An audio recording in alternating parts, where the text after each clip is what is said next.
지난주에 우리 추수감사절을 드렸고요. 감사절만 이렇게 딱 기간 잡아오고 그때만 감사 메시지를 전하기가 너무 이벤트성인 것 같아서 감사는 습관이거든요. 그래서 우리의 삶의 태도에 여러분 지난주 말씀 듣고 감사하시면서 사셨습니까?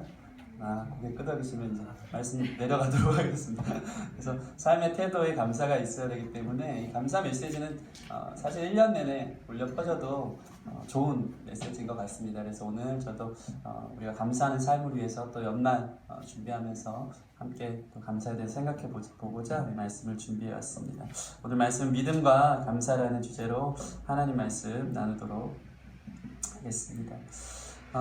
어느 날 예수님이요 한촌으로 가셨습니다. 예루살렘으로 가실 때 11절 보면 사마리아와 갈릴리 사이로 지나가시다가 주님께서 가실 때는 늘 목적이 있었습니다. 그렇죠? 신약을 보면은 일부러 수가성 사마리아 여인을 만나기 위해서 며칠 길을 걸어서 올라가신 것을 보게 됩니다. 오늘도 사실 10명의 나병 환자, 문둥병자 환자들을 만나러 가신 것이 저는 우연이라고 생각하지 않습니다. 주께서 계획이 있고 목적이 있으셔서 그들을 찾아가신 거라고 저는 믿습니다.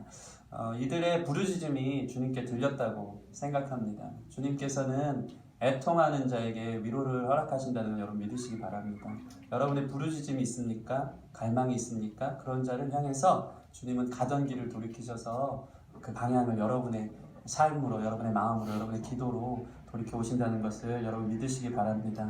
한촌에 가시는데 문둥병자들이 멀리 서서 소리를 높여 예수님을 부릅니다. 우리 12, 13절 보실까요? 12, 13절 보시면 한 마을에 들어가시니 나병 환자 10명이 예수를 만나 멀리 서서 소리 높여 이르되 예수 선생이며 우리를 불쌍히 여기소서 하거늘. 한 마을에 들어갔는데 나병 환자 10명이 예수를 만나 멀리 서 있다고 이야기하고 있습니다. 왜 멀리 섰을까요? 당시 문둥병은 고칠 수 없는 병이었고요. 하나님이 내려주신 천벌이라고 여겼던 병입니다. 살아있긴 해도 가족들이 다 호적에서 지워버리고 각자 군락을 이루어서 도시 밖으로 쫓겨내서 동굴 속에서 살아갔던 비참한 삶을 살았던 사람들이 문둥병자였습니다. 하나님의 저주를 받아 생긴 그 자신의 죄의 값으로 생긴 벌이라고 생각했기 때문에 많은 사람들이 아주 부정하고 더러운 병으로 깨닫고 알고 있었습니다. 그래서 사람을 가까이 하면 안 됩니다. 그죠? 그래서 멀리 서서 외칠 수밖에 없었습니다. 정상인이 이 나병 환자를 찾아오면 어떻게 해야 됩니까? 오지 가까이 오지 마시오. 나는 부정하오 외쳐야 되는 게 이 나병 환자들의 해야 되는 의무인 것입니다. 이렇게 포를 뒤집어 쓰고 자신을 가리우고 있다가도 정상인이 딱 지나가면 난 부정하오, 난 문둥병이요, 나는 하나님의 저주를 받아 생긴 병이요라고 외치면서 가까이 오지 못하도록 한 것입니다. 그러니까 예수님이 오시는데 이들은 그게 맞기 때문에 예수를 만났지만 갈망이 있었지만 이것이 고쳐졌으면 좋겠는 마음이 있었지만 멀리 서서 외칠 수밖에 없었습니다. 예수님께서는 그들을 긍휼히 여기셨습니다. 그래서 어떻게 하셨죠? 14절 보시면 우리 같이 한번 읽어볼까요? 14절 시작. 보시고 이르시되 가서 제사장들에게 너희 몸을 보이라 하셨더니 그들이 가다가 깨끗함을 받은지라. 아멘. 예수님께서 너희가 나을 것이다 라고 이야기한 것이 아니고 가서 제사장에게 보이라고 믿음으로 선포하셨습니다. 제사장에게 보이라는 것은 뭐냐면 니네 이미 나았다는 것을 믿고 가라 라고 말씀하신 것입니다. 이 병은 나으면 제사장에게 보여야 돼요. 왜냐하면 하나님의 저주를 받아 생긴 병이기 때문에 제사장에게 보여줘서 나 온전하다고, 나 죄사함 받았다고, 그러니까 다시 가족의 품에 들어갈 수 있고 정상적인 사회생활을 할 수 있게 되었으니 우리를 받아주고 용납하라고 제일 먼저 달려가야 되는 것이 제사장에게 달려가야 되는 병입니다. 그렇기 때문에 이 말은 뭡니까? 제사장에게 가서 몸을 보이라는 말은 나았구나, 나 제사장한테 가서 온전함을 받았구나, 얻어내라는 그런 의미구나 라고 이들이 깨달은 것입니다. 근데 이들은 가만 보면 되게 믿음이 있는 사람들이었습니다. 나은 줄 몰랐어요. 그냥 제사장에게 몸을 보이라고 하니까 10명이 그냥 갔어요. 걸어간 것입니다. 가다가 예수님의 말씀처럼 깨끗함을 받게 된 것이죠. 상당히 믿음이 있는 사람들이었습니다. 가다가 깨끗함을 입었다는 거예요. 행동했다는 거예요. 하나님 말씀이 떨어지니까 믿고 걸어간 것입니다. 걸어가자 나음을 얻은 것입니다. 이들은 자기의 몸이 나은 것을 보고 저마다 기뻐하여 제사장에게 먼저 보이려고 했었고 가족들을 찾아갔을 것입니다. 그런데 오늘 말씀을 보면요, 그중 한 사람만 예수님을 다시 찾아왔습니다. 그 사람은 이방인인 사마리아 사람. 이 한 사람만 주님께 감사하러 온 것입니다.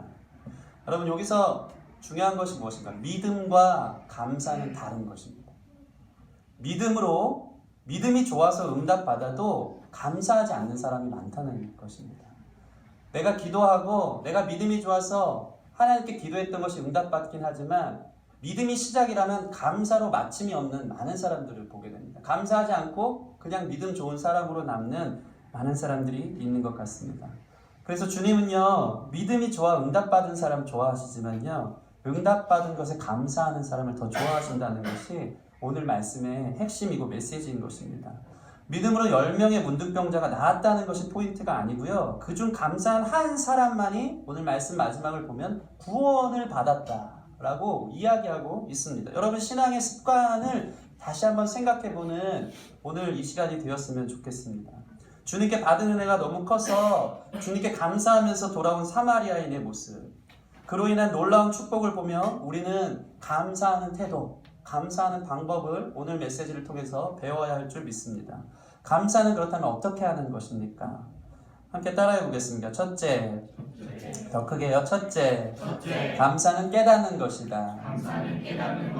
네, 여러분, 감사는 깨달을 때 할 수 있는 것입니다. 깨달았다는 것은 무엇입니까? 내가 과거에 어떤 사람이었는지를 아는 거예요. 어떤 사람이었는지를 늘 마음속에 생동감 있게 가만히 앉아 있어도 생각할 때마다 그 마음들이 올라오기 시작하는 것을 깨달았다고 이야기하는 것입니다. 깨달았을 때, 내가 이전에 어떤 처지였는지를 깨달았을 때 지금 상황을 보면서 진정으로 감사할 수 있는 것입니다. 그래서 think and thank를 지난주에 이야기하지 않습니까? 생각하고 감사. 여기선 깨달았다. 과거에 내가 어떤 존재였는지를 생각하고 감사라는 예전에 미국의 청교도들이 시작했던 이 언어 아닙니까? 이 조지 코멜이라는 사람이 시작했던 말인데, 생각해야지 우리는 감사할 수 있다는 것입니다. 홀로 예수님을 찾아온 이 사마리아인은 깨달은 것입니다. 나를 치료하신 예수님, 과거의 자신의 상황을 기억하고 있었던 사람인 것입니다. 과거에는 떨어져 나가는 손가락과 코를 보고 고통조차 못 느꼈던 문둥병자였던 자기를 하나님께서 낫게 해주신 것, 예수님을 만나서 정말로 깨끗게 되어졌다는 자기의 과거 처지를 보고 깨달아서 주님께 돌아온 것입니다. 그의 삶에 나음을 입은 순간 그는 깨달은 것입니다. 정말 감사드려야 할 분이 계시구나. 여러분, 감사하기 위해서는 깨달아야 하는 줄 믿습니다. 제가 어저께 그 감사의 이 말씀을 생각하면서 감사의 내용, 무엇을 깨달았는가, 내가 감사하기 위해서 내 과거는 어땠는가를 좀 생각해 보면서 10가지를 한번 적어봤습니다. 감사의 내용입니다. 첫째, 구원해 주셨습니다. 모든 일에 구원을 이루어 가시는 주님이 늘 함께 하심을 느낍니다. 이게 저에게 첫 번째 감사할 제목이었습니다. 두 번째, 구원하신 것도 감사한데 구원의 기쁨을 알게 하셨습니다. 세 번째, 예배의 감격을 주시고 주님을 갈망하는 마음을 주셨습니다. 예배 때마다 주님 없으면 못 살겠는 이 마음이 날마다 있는 게 저 얼마나 감사한지 몰라요. 영적으로 곤고함, 영적으로 기도하지 않고 살았을 때에 정말 주님께 찾아가고 싶어하는 이 갈망이 여러분에게도 있는 줄 믿습니다. 이 자체를 하나님 주신 것이 감사할 제목인 줄 믿습니다. 네 번째, 말씀을 보고 기도할 때마다 놀라운 사랑과 은혜를 깨닫게 하십니다. 지난주에 정승원 목사님 오셔서 누림과 감사 얘기할 때, 하나님의 말씀은 보석과 같다, 보화와 같다, 캐면 캘수록 질리지 않는, 식상하지 않는 계속적인 우리를 생명으로 이끄는 거룩한 말씀이 캐내어진다는 마음이 저한테 너무나도 아멘으로 동의되어진 것을 지난주 말씀 때 제가 느꼈습니다. 그렇습니다. 말씀을 볼 때마다 끝도 없어요. 더 커요. 더 큰 은혜가 있어요. 그것을 깨닫게 하고 그 놀라운 사랑과 은혜를 보게 하신 것이 저에게 놀라운 감사의 제목이었던 것 같습니다. 다섯 번째, 주님을 위해 일할 수 있는 건강한 몸을 주셨습니다. 여섯 번째, 너무나 좋은 사람들을 주변에 허락하셨습니다. 저는 이거 생각할 때마다 감사하지 않을 수 없습니다.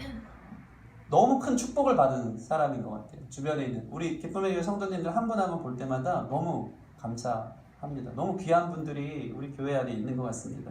기쁨의 교회 성도님들이 작은 교회 같고 여기 오는 분들 뭐 별거 아닌 것 같지만 다들 학생들을 비롯해서 학교에서 다 한 가닥씩 하는 정치적으로 다들 한 자리씩 대단하신 분들만 있더라고요. 영향력 있고 뭐 우리 또 화평형제 쉐이커스 또 대표되고 그냥 네 정치적 야욕이 이렇게 있는 아무튼 대단하신 분들이 참 많은 거예요. 보면 볼수록 그런 분들이 겸손하게 교회를 세워가는 모습들 보면서 아 주변에 참 귀하고 복된 분들을 많이 허락하셨구나 많이 느낄 때마다 또 감사를 하지 않을 수 없었습니다.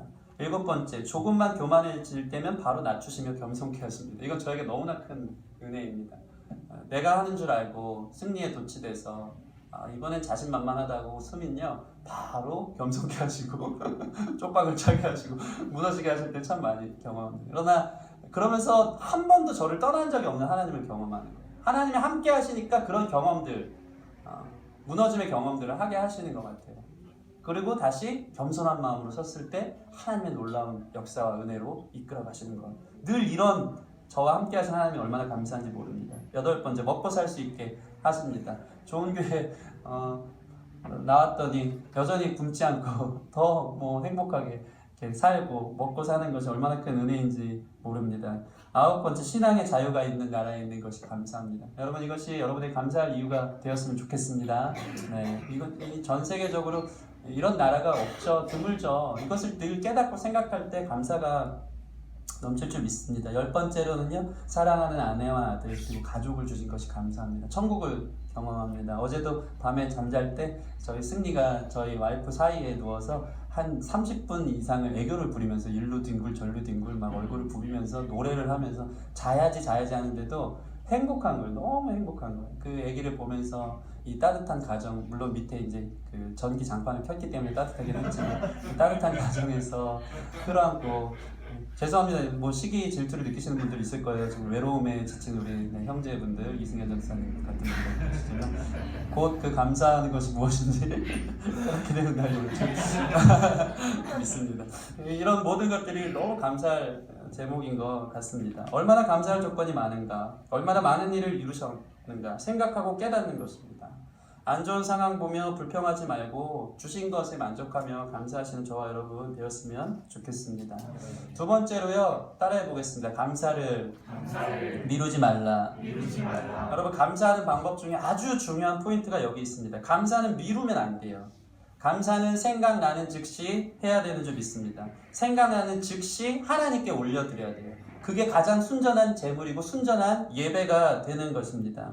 무엇보다도 먼저 하는 것이 도리입니다. 다 하나님이 주셨기 때문입니다.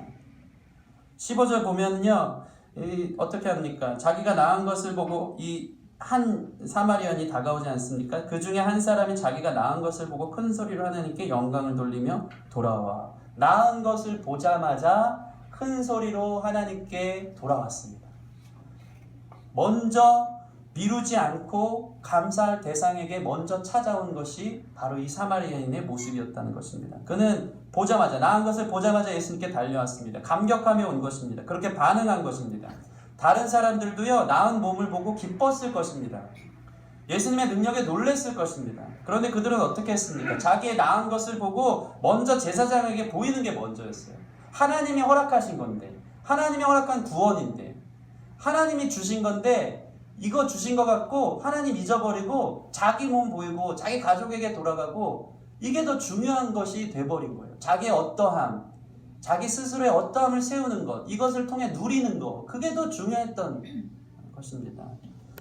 제대로 된 사람이라고 인정받는 게 먼저야. 하나님이 주셨는데 먼저 가서 그게 중요하다고 생각한 것입니다.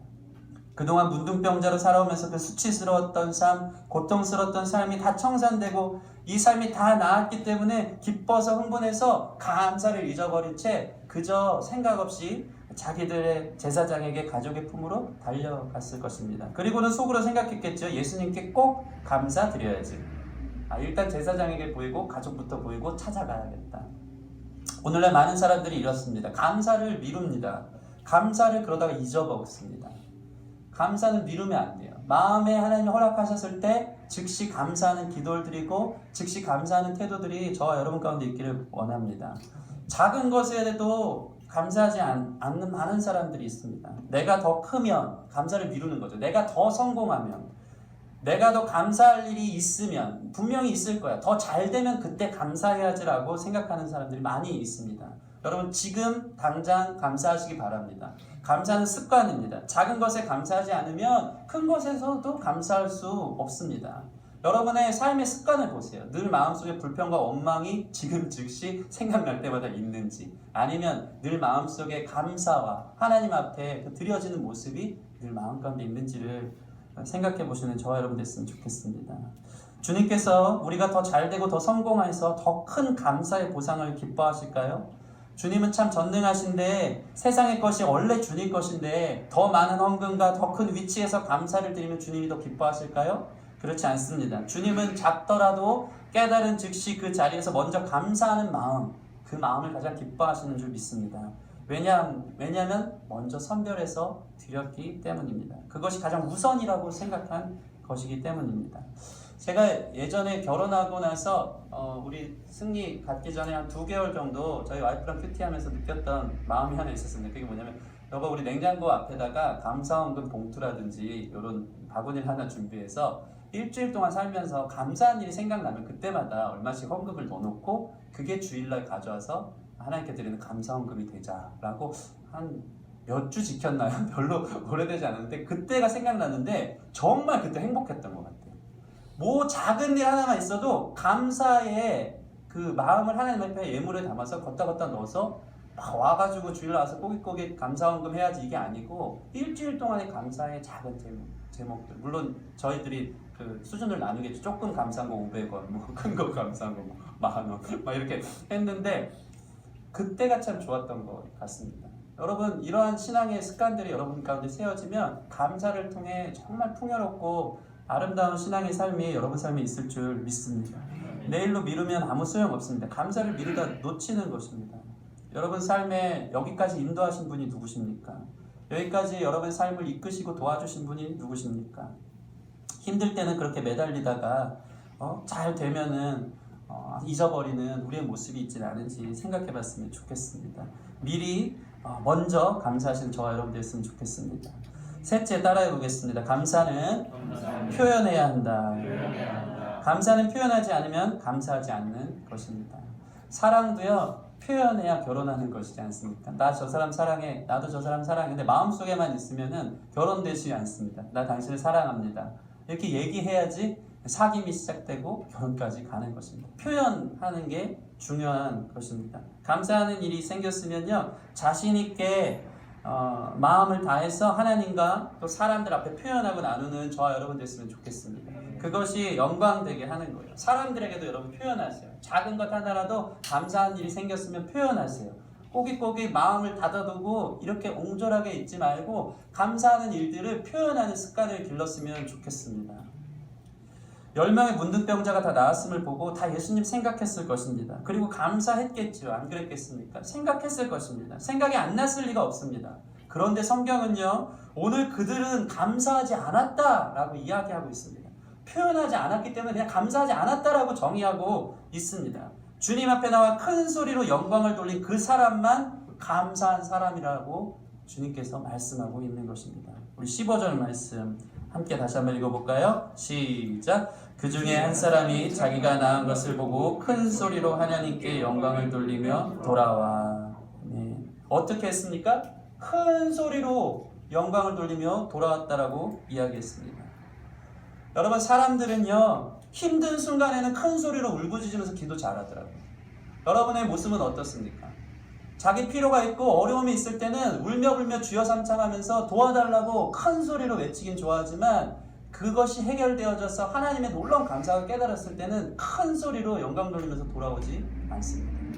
여러분, 큰 소리로 부르짖어 기도하는 모습이 있는 것과 동시에 감사한 일이 생길 때마다 큰 소리로 감사로 영광 돌리고 찬양하는 저와 여러분 되었으면 좋겠습니다. 16절 보시면 예수의 발 아래 엎드려 감사하니, 예전 성경 버전을 보면요, 사례하니 라고 나와 있습니다. 감사하면서 표현한 것입니다. 여러분, 힘든 순간에만 큰 소리로 부르짖지 말고 감사를 큰 소리로 올려드리는 그런 신앙의 태도가 세워졌으면 좋겠습니다. 우리 안에 1년의 열매를 보며 감사한 조건들을 묵상하고 생각하고 그 감사를 찬양과 헌금과 기도로 표현할 때 주님은 감사의 마음을 받으셔서 더 큰 열매를 주시는 것입니다. 소리 높여 감사하는 법을 배우시기 바랍니다. 감사는 표현하는 것입니다. 표현하지 않으면 감사하지 않는 것입니다.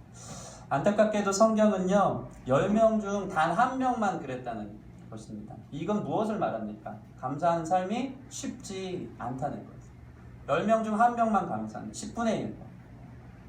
여러분이 이 10분의 1에 그 1에 속하는 사람이기를 주님의 이름으로 축원합니다. 어렵다는 거예요. 훈련하세요. 그리고 그 삶의 기쁨을 맛보세요. 그래서 계속해서 감사로 풍요로운 삶, 천국을 경험하는 삶이 여러분에게 있기를 바랍니다. 오늘 이렇게 감사를 표현하고 깨달은 사마리아 사람에게 하나님이 무엇을 주셨죠? 우리 17절에서 19절 말씀 같이 한번 읽어보겠습니다. 시작. 예수께서 대답하여 이르시되 10사람이 다 깨끗함을 받지 아니하느냐? 그 아합은 어디 있느냐? 이 이방인 외에는 하나님께 영광을 돌리러 돌아온 자가 없느냐 하시고 그에게 이르시되 일어나 가라 내 믿음이 너를 구원하였느니라 하시더라. 아멘. 아멘. 이 9명의 문둥병자들은요 믿음으로 질병은 치료됐을지 모르지만 감사하지 못해서 구원을 보장받지는 못했습니다. 감사하여 돌아온 자에게 네 믿음이 크다 하면서 구원을 허락해 주셨다는 것입니다. 그 큰 선물 구원을 1명 감사하면서 돌아온 자에게 허락했다는 것을 우리가 주목했으면 좋겠습니다. 여러분 구원은요 감사의 열매인 줄 믿습니다. 제가 이 말씀을 보면서 크게 깨달은 것이 있어요. 사실 우리가 배운 건 무엇이죠? 구원은 무엇으로 받죠? 믿음으로 받습니다. 맞습니다. 구원은 믿음으로 받습니다. 그런데 감사는 무엇을 말합니까? 감사는 믿음으로 받은 구원, 앞으로 죽고 나서 가야 될 하나님 나라의 구원을 현재로 오게끔 하게 하는 것. 내 삶에 하나님 나라가 임하게 하는 것. 그 구원이 현재화가 되게 하는 게 감사인 줄 여러분 믿으시기 바랍니다. 믿음으로 구원 받았어요. 그러나 구원의 기쁨과 감격은 언제 오는지 아십니까? 감사하는 자에게 지금 즉시 임하는 줄 믿습니다. 이것이 오늘 말씀의 포인트입니다. 믿음과 감사는 달라요. 믿음으로 여러분 구원 받았습니까? 감사해 보십시오. 그 구원 받은 기쁨과 감격이 회복되는 것입니다. 지금 천국을 경험하게 되는 것입니다. 감사는 천국을 도래하게 하는 행위입니다. 여러분 삶의 불평은 지옥입니다. 그러나 감사하면 거기가 하나님 나라가 되는 거예요. 너무 행복해요. 너무 풍성해요. 그것이 바로 감사하는 사람이 누릴 수 있는 진정한 구원의 기쁨과 감격인 것입니다. 찰스 스펄전 목사님이 이런 말씀했습니다. 촛불을 보고 감사하면 전등불을 주시고 전등불을 보고 감사하면 달빛을 주시고 달빛을 보고 감사하면 햇빛을 주시고 햇빛을 보고 감사하면 천국을 주신다. 여러분 어떤 이는 장미를 보고 왜 가시가 있느냐고 불평하지만 어떤 이는 가시 중에서도 장미가 있는 것을 감사합니다. 감사는 태도이며 습관입니다. 구원은 믿음으로 받지만 감사하는 사람에게는 구원의 기쁨과 감격이 눈앞으로 다가오는 것을 믿으시기 바랍니다. 여러분 생각하여 깨달으시기 바랍니다. 그리고 미루지 마세요. 이 습관이 생겼으면 좋겠습니다. 좋은 아이디어 하나 주지 않았습니까? 감사원금 봉투 냉장고 밑에 붙여놓으시고 그때그때 감사하세요. 기도하세요. 그리고 나서 표현하시기 바랍니다. 하나님 앞에 감사로 큰 소리로 영광 돌리는 감사와 찬양 그 모습이 우리 가운데 있기를 바랍니다. 말씀을 맺겠습니다. 여러분 예수님의 믿음은요 항상 감사로 끝이 났습니다. 감사로 실제적인 천국의 능력과 천국의 기쁨이 소유되는 것을 보게 됩니다. 오병이어의 상황을 볼까요? 오병이어 물고기 2마리 보리떡 5개밖에 없는데 예수님께서 축사하셨어요. 감사하셨어요. 불평하지 않으셨어요. 그러자 어떤 일이 벌어졌습니까? 그 5,000명이 먹고 남는 기적이 하늘나라의 능력이 임한 것입니다. 감사하는 자에게 천국이 도래한 것입니다. 죽은 나사로 앞에서도 감사기도 했다고 나와 있습니다. 죽었어요. 완전 망했어요. 절망의 상황인데 주님께 하나님께 예수님은 감사로 그 죽은 나사로를 고백하며 나아갔을 때 죽은 자가 살아서 나타나는 귀한 역사가 있는 것입니다. 이것이 감사의 능력인 줄 믿습니다. 여러분 불평은 마귀가 주는 것이고 감사는 하나님이 주시는 것인 줄 믿습니다. 감사하세요. 그러면 천국이 임하게 될 줄 믿습니다. 우리 삶의 감사의 태도로 날마다 깨닫고 즉시 표현하여 천국을 경험하는 저와 여러분의 삶이 되기를 주님의 이름으로 축원합니다. 같이 기도하시겠습니다. 하나님 감사합니다.